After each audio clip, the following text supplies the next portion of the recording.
Formal lang inilunsad ng Quezon City Police District o QCPD sa pangunguna ni District Director Police Colonel Randy Glenn Silvio ang Project Hilamos o Holistic Initiative for Local Art Maintenance and Order in Spaces kasabay ng pagsasagawa ng paunang operasyon sa 18 barangay sa iba't ibang bahagi ng lungsod nitong ika-9 ng Enero. Isinagawa ang programang katuwang ang Q-Citizens, mga opisyal ng barangay at Quezon City Local Government Unit sa pamumuno ni Mayor Joy Belmonte.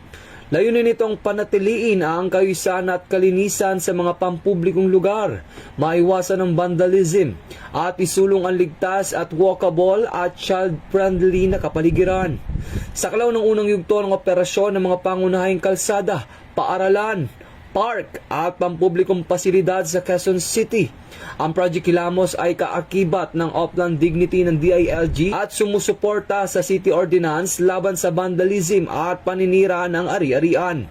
Hinikayat ni Police Colonel Silvio ang publiko na makiisa sa programa sa pamamagitan ng disiplina at aktibong pakikilahok upang gawing ligtas, maayos at kaaya-ayang lungsod. Ito ang bagong PNP para sa bagong Pilipinas, serbisyong mabilis, tapat at nararamdaman.